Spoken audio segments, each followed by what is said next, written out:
Welcome to the show that gets Christians thinking about faith and politics. Get ready to challenge the status quo, expand your imagination, and tackle controversy head on. Let's stand together at the intersection of faith and freedom. It's time for the Libertarian Christian Podcast. Welcome to another episode of the Libertarian Christian Podcast, a project of the Libertarian Christian Institute and part of the Christians for Liberty Network. I am your host, Doug Stuart, and I have special guests with us today, Domenic Scarcella, who is the author of a brand new book, Good Neighbor, Bad Citizen, Reflections on the Core Social Conflict Revealed by Jesus Christ's Way of the Cross. He also writes on his Substack with the same name as this book title, Good Neighbor, Bad Citizen. Dom, thanks for joining me. Thank you, Doug. Great to be here. So your book is very timely. This episode will drop basically a week before Good Friday, if I'm not mistaken, based on my schedule right now. And so for those who are listening, you're going to get a nice little timely Easter treat. And this is Passion Week coming up. And what I think is really important, Dom, for our audience to know is where exactly are you coming from as a Christian, as a believer? And then we'll get into the politics piece as we discuss. But tell us a little bit about yourself. If you remember the story of Jesus talking about the workers who went out to work in the fields at 6 a.m., and then another batch of workers went out to work at 9 a.m., and then at noon, all the way up to people who were hired just a few minutes before the end of the workday.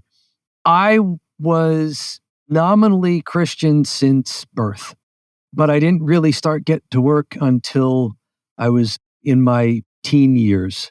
So I was maybe hired at 6, but slacked off until maybe 9 or 10. So my own personal faith is taking it more seriously as I sort of entered adulthood. It's been a journey. It's been a lot of reflection and a lot of prayer and a lot of practicing my faith. And I tend to tell people that I'm really an early churcher. That doesn't mean I get up really early and go to the first Mass on Sunday morning.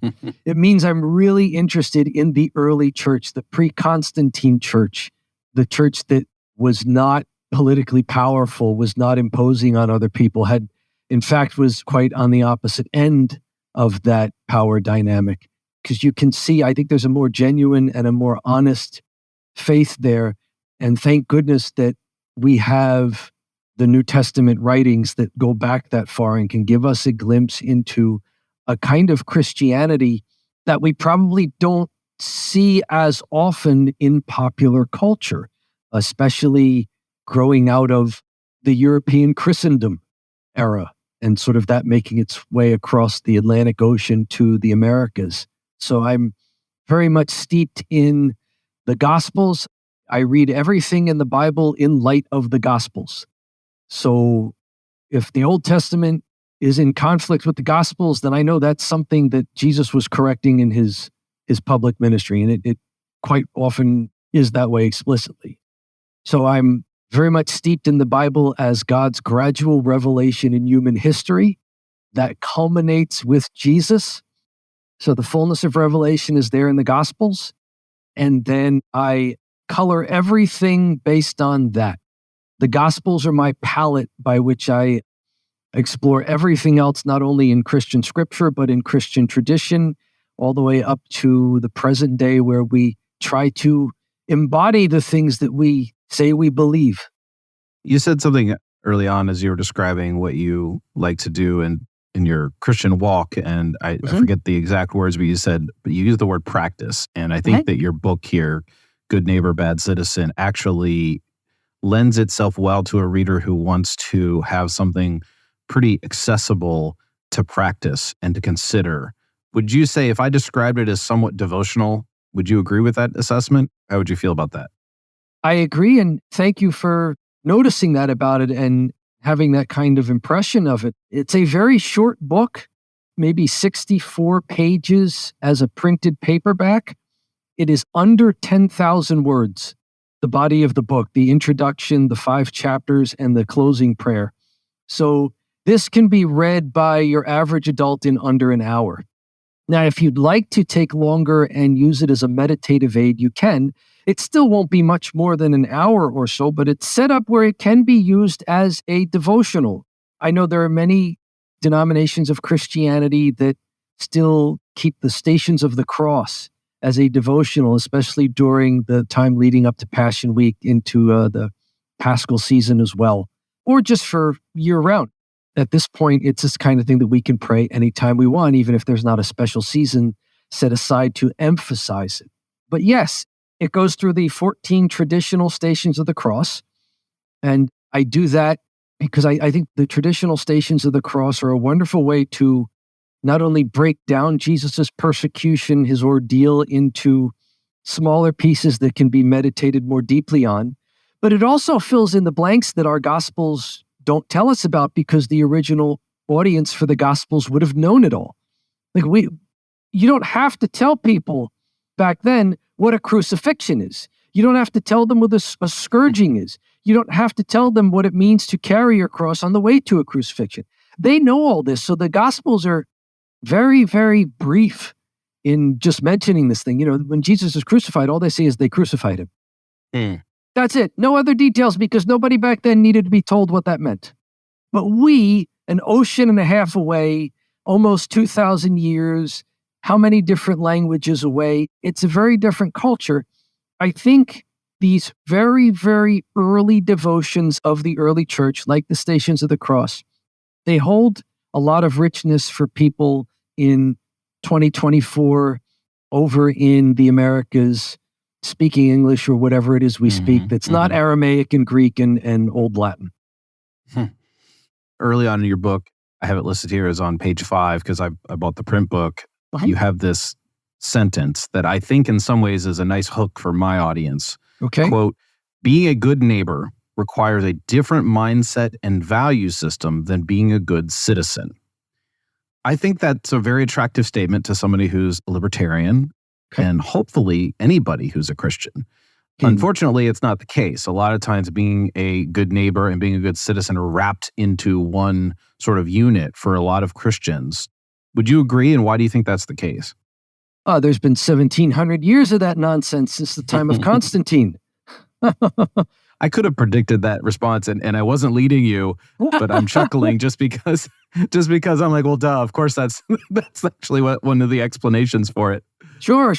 And in fact, I take that to task in the very first chapter in Station 2, which is Jesus taking his cross. And I mentioned that as Christianity during and after the reign of the Roman Emperor Constantine, which is early 4th century AD, becomes politically acceptable, the notion of carrying one's cross becomes distorted.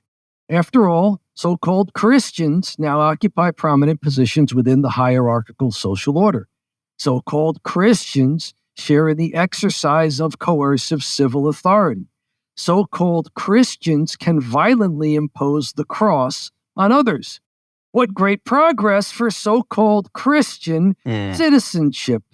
What great loss for true Christian neighborliness. So I think the breaking point there is Constantine and the fact that there were so many people within the church hierarchy who were ready to jump on board and become cronies, become imperial cronies, and really let some of that paganism into the church. And it's been 1,700 years of trying to fight that, from trying to find out where is that gospel message still alive, and how do we have to fight the people who just want to take it backwards into what Jesus was trying to correct people from during his public ministry. How is it, do you recommend that we fight that? I mean, I hear you say we need to fight the people that are trying to take that power, and I'm thinking, well, I don't want to fight the people. I want to fight those ideas. Yes, I'm a big logic guy, so ad hominem is a logical fallacy. Appeal to authority is a logical fallacy. So in strict logic language, don't go after the person, go after the idea that's wrong or the action or the behavior that's wrong. In Christian circles, we say that a little differently. We say something like, hate the sin, love the sinner. So yes, as you were saying, target the thing that's actually wrong, which is not necessarily the human being, but the action, the attitude, the way the will is being directed, the activity and behavior. Go after that stuff. I am a big fan of undermining, not overthrowing. Because Jesus is an underminer. Jesus is an underminer of these social structures, of these social status and these hierarchical, imposed social orders. I've heard some people refer to it as Irish democracy.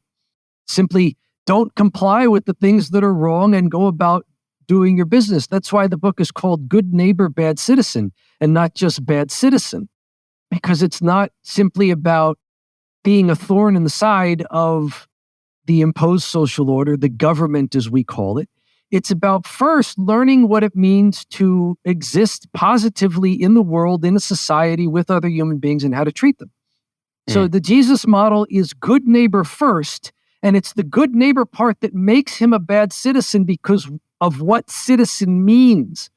And as much as Christians for the last 1700 years have tried to conflate neighbor and citizen and church and the imposed hierarchical social order, even if you don't want to call it state or government, but as much as Christians have tried to conflate that, the Gospels disagree. Why do you think many Christians and even theologians have tried to make excuses for a dual allegiance or a dual honoring of both church and state and sort of try to hold them separately? I don't think the people who would sort of advocate for maybe a God and country mentality or a sort of social justice imposition from on high sort of mentality, which we could see on both the left and both the far left and the far right. Mm-hmm. I don't think they would attest to this started back in Constantine and it was a good idea. They would just be like, well, this is just in the scriptures, or this is just a way that we read the scriptures, and this is how it's okay, and this is how it's not in conflict. But, and what you're saying, and I would agree, of course, is that this good neighbor, bad citizen comes together. You can't be both. And it's sort of they're at odds with one another. And so why is it that you think people want to justify that beyond the explanation of Constantine? And that's a good point, because there may be people nowadays who have no idea that this started with Constantine. They don't know the history. They just know what they see in their present day. Well, 15 years ago, I didn't. Yeah, me neither. Jesus made me an anarchist, which was wonderful. Like the more I got into my faith, the more I started questioning the other things I saw. So for me, it was a deep dive into the Gospels that did it for me. But I wonder if the difficulty that other people are having is maybe the difficulty I had a long time ago, which is, for one thing, we don't seek out conflict, and we like to think that our ideas are the majority ideas.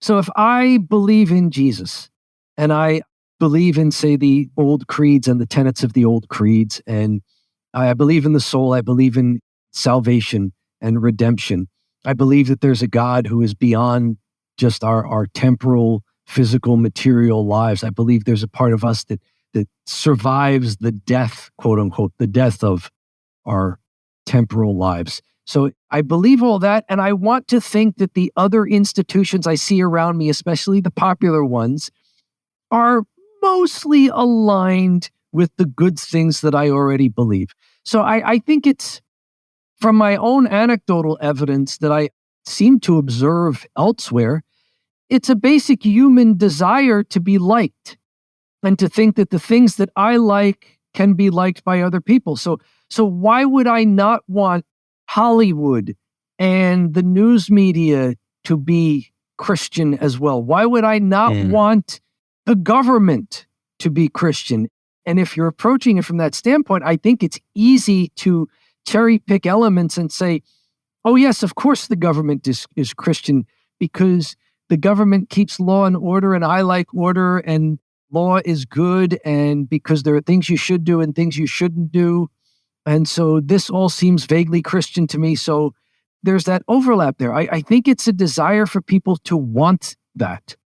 In your book, you talk about three key examples of Jesus being in confrontation between loyalties, that is, being a neighbor and being a citizen. And actually, two of them, I think most of my audience actually is familiar with all three, but not in the way that you're framing it.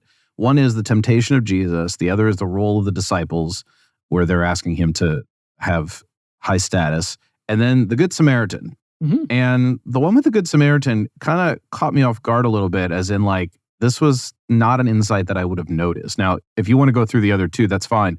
Would you like to share a little bit about why are those examples of Jesus confronting loyalties? That was the word that you used. Sure, that's in the introduction. I used all three of those to kind of set up some of the backstory for Jesus, because, of course, the way of the cross is just the very, very end of his public ministry and really the end of his temporal life. But there's a lot of the Gospels that goes into it.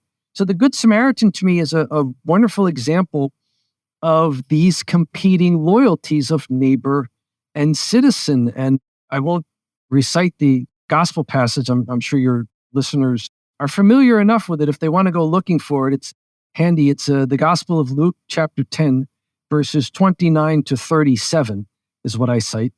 Yeah. And of course, as the story goes, there's a man on a rather treacherous road outside of Jerusalem, and he gets overcome by robbers. They beat him, they leave him half to death. A priest wanders by on the road and sees him and passes by on the opposite side without approaching him. A Levite passes by this fallen man and again passes by without approaching him. And then a Samaritan, who is from a tribe or so that's sort of looked down upon for Jesus's immediate audience, he sees the victim and goes over and ministers to him. And I write that it may be tempting to dismiss the priest and the Levite as thoughtless individuals with no sense of responsibility to their fellow humans, but this view shortchanges their situations. Priests and Levites occupied positions of status within the social order.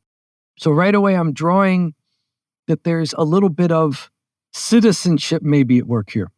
In accordance with their privileged offices, they were forbidden to touch or get too close to dead bodies. And I refer people to Leviticus 21 and Numbers 19 for more information on that. To approach the half-dead victim of the robbers would risk ceding their hierarchical duties, at least until they could complete a purification period. Knowing this, they each passed by on the opposite side. Within this context, they aren't being thoughtless.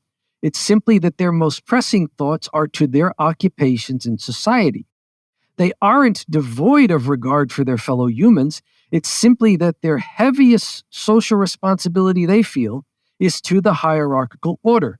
They're being good citizens. They're also clearly not the heroes of the parable. So yes, was that some of the digging into it, remembering? Yeah, the heavy social responsibility to the hierarchical order. It was almost like reading your description of this and your reflection on it as noticing something that we often just sort of brush off as in like, well, that's not the punchline of the story, right? Like they're just the foil to show that the despisable Samaritan was actually the hero of the story. And there's actually something to be noticed in them. And in some ways you could say, you're assuming in a way, maybe not positive intent, but you're assuming the best of them in the sense that, well, they're not just evil individuals who are careless. I'm trying to steel man their position. You've heard of straw manning. Yeah, that would be one way of doing it. Yeah. I've heard of the term steel manning. I was trying to steel man it.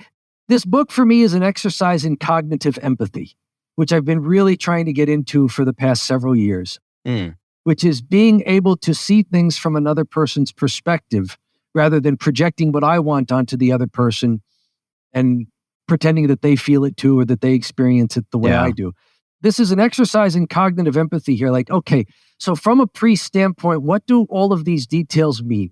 From a Levite standpoint, what do these details mean? And could you see how those influences might influence their behavior, pressure their behavior in a particular way? So yeah, I do a lot of that in this book as well, of taking Bible passages that you may have heard before and maybe digging into them in a way that you haven't heard of them before. And I hope that's where some of maybe the devotional quality of the book comes in that you had mentioned earlier, that, yeah, you can meditate on this book and I hope not get bored, at least not the first time you read it. One thing that I've been working on more recently, and maybe you and I are very similar in this respect, is finding the priority to spend more time and less rush and less hurry on a particular passage of scripture and to notice the kinds of things that are going on in it. And in some cases that happens in group settings for me, but it has been a tremendously fruitful exercise to not just keep rushing on and to reflect on things. And the other danger is to be hyper devotional in the sense that, like, well, I'm just going to read one verse and ignore what's all around it. But the other piece of it is you're not actually really meditating on that. You're really just sort of figuring out what to get out of it, which in one sense is okay. But on the other, what you're doing is, as a good example, you're doing an exercise in meditating on the particular passages that are through the Stations of the Cross, the passage through the Station of the Cross, but you're not just like isolating this one little piece and hyper-devotionalizing. And so I appreciate that for sure. Early on, as you're sort of introducing, as you get to the Stations of the Cross, you talk about how you want this to be a prayerful reflection on the core conflict revealed by Jesus's passion and death. Can you talk a little bit about that core conflict? And if you want, you can go into these stations as, not every one, obviously, but like you talk about 14 Stations of the Cross, and then there's a bonus. But what is this core conflict revealed by Jesus's passion and death? No, the core conflict is about your loyalties and about your worldview and where you get your direction and your guidance for your actions. I go into it very early in the introduction where I just set up a bunch of contrasts. Good neighbors treat each other as peers. Good citizens treat each other according to official status. Good neighbors seek the personal, intimate betterment of themselves and each other. Good citizens seek the external validation of an impersonal system. Good neighbors align to voluntary, open-ended interactions. That's where we're getting really into the kind of language that maybe libertarians and voluntarists would understand. Good citizens align to coercive civil authority and imposed hierarchical social order. Good neighbors insource their ethics, and this may be the biggest thing of all. Good neighbors insource their ethics. Charity and friendship are the key virtues of their relationships. Good citizens outsource their ethics. Compliance with the commands of rulers and enforcers is a fundamental and necessary aspect. Some might call it a civic virtue. Good neighbors consent. Good citizens conform. And I draw that distinction not simply to draw a contrast between good neighbor and good citizen, but also to perhaps make us reflect on our churches. How much have our churches veered toward compliance? Don't understand what you're doing, just do what you're told. So I think there's a self-awareness and a self-reflection that has to go on for us as Christians, that do we really embrace what it means to be good neighbor, to be on equal footing with other people, to be peers with them, rather than to externalize our constantly seeking for external validation? Or do we insource our ethics, which is what it means to develop your conscience? Or do we outsource our ethics, where we're just looking for that leader to tell us what to do?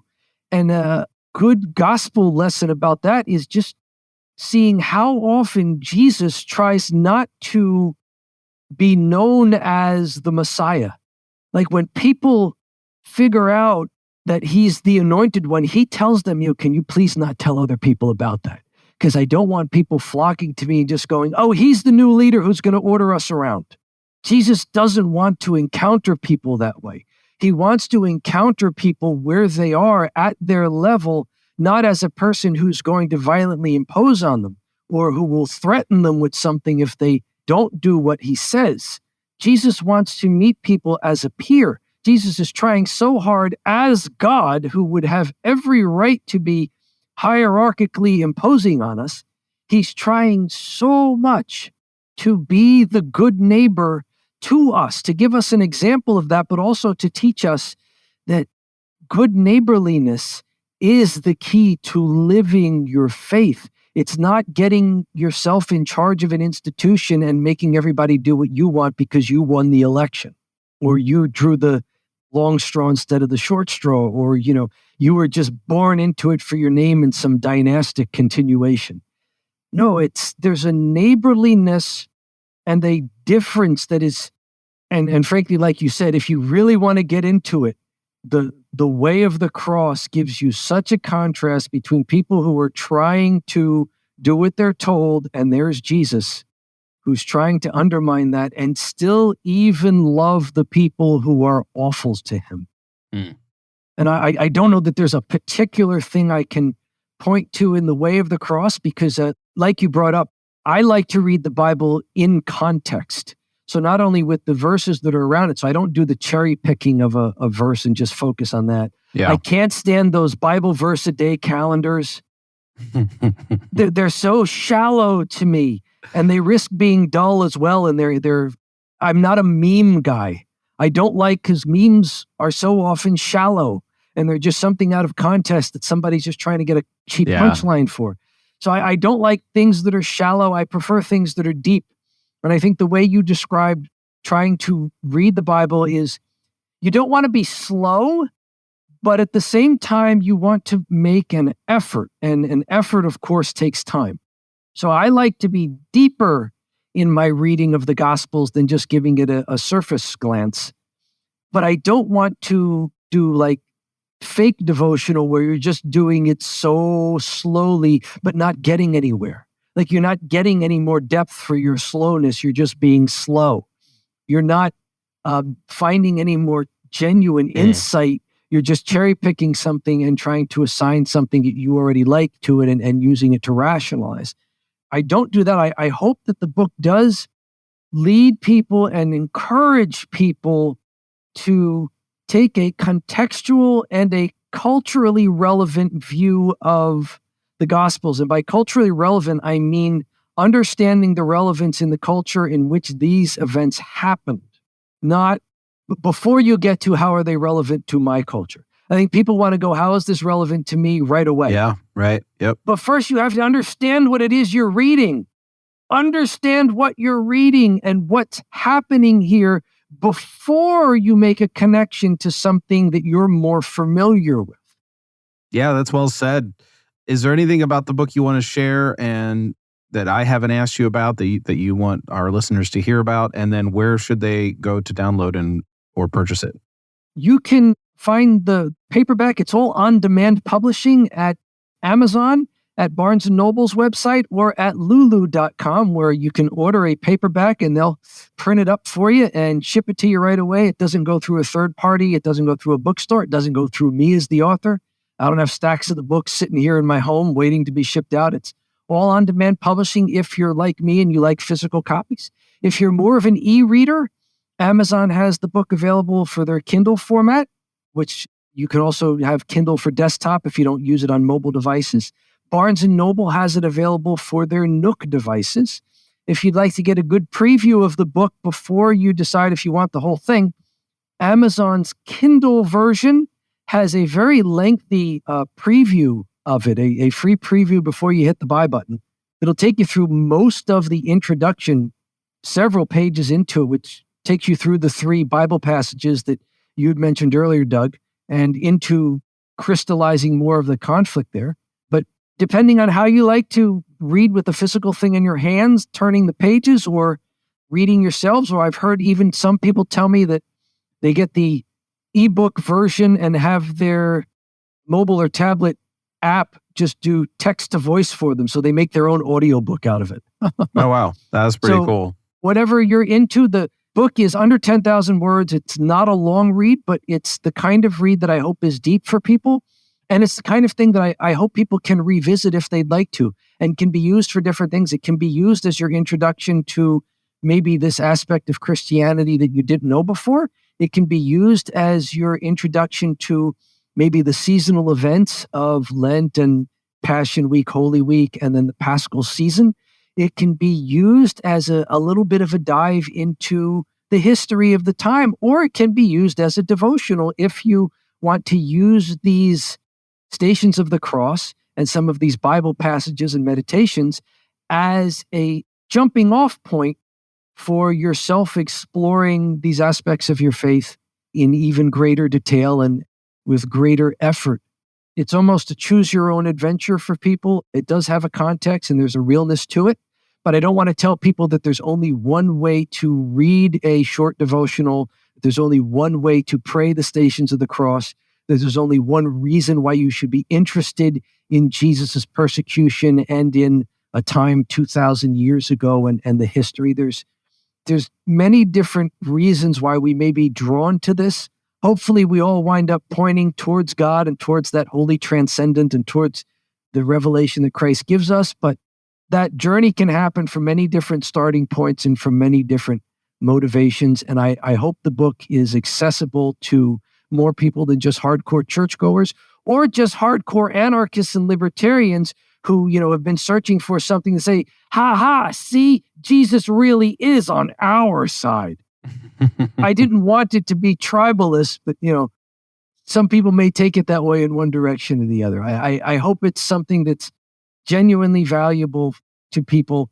And I love continuing the conversation with all the new people I've met through the blog, like you've said, on Substack, Good Neighbor, Bad Citizen on Substack, and through the book and through these wonderful conversations and the people I'm meeting like you, Doug. This has been wonderful for me.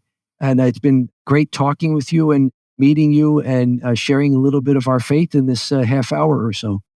Yeah, well, Domenic Scarcella, author of Good Neighbor, Bad Citizen, thank you for joining me for this episode. Thank you, Doug. Thank you for listening to another episode of the Libertarian Christian Podcast. If you liked today's episode, we encourage you to rate us on Apple Podcasts to help expand our audience. If you want to reach out to us, email us at podcast@libertarianchristians.com. You can also reach us at LCI Official on Twitter. And of course, we are on Facebook and have an active group you are welcome to join. Thanks for listening, and we'll see you next time. The Libertarian Christian Podcast is a project of the Libertarian Christian Institute, a registered 501c3 nonprofit. If you'd like to find out more about LCI, visit us on the web at libertarianchristians.com. The voiceovers are by Matt Bellis and Catherine Williams. As of episode 115, our audio production is provided by Podsworth Media. Check them out at podsworth.com.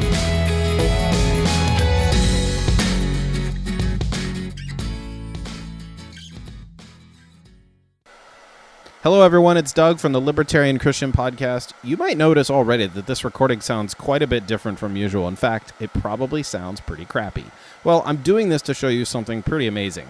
As you might know, the guys over at Podsworth Media have been producing my show for several years, quite a while, hundreds of episodes. And now they have a brand new online app for taking rough recordings like this one and making them sound a whole lot cleaner and a lot more listenable in just a few easy clicks. So here are some of the core features. They remove background noise. It reduces plosives, which is really handy for me because I often forget to put my pop filter on before I do a YouTube video. Because pop filters look terrible when you're on camera. It fixes clipping. It removes clicks and pops. It evenly levels dialogue so that you don't have somebody talking really quietly and then somebody talking really loud because they're too close to the mic or too far away from the mic. It evenly levels dialogue so that you don't have somebody talking really quietly and then somebody talking really loud because they're too close to the mic or too far away from the mic. How do you use it? It's easy. You go to podsworth.com, you click Get Started, and because you're a listener to one of the Libertarian Christian Institute's podcasts, you can get 50% off your first order by entering the promo code LCI50. That's LCI50, and you will get 50% off your first order. If you are doing anything like a podcast, a video, a sermon, an audiobook, anything that's spoken word, you want to use podsworth.com and clean up your audio to be even more professional and polished. You want to use podsworth.com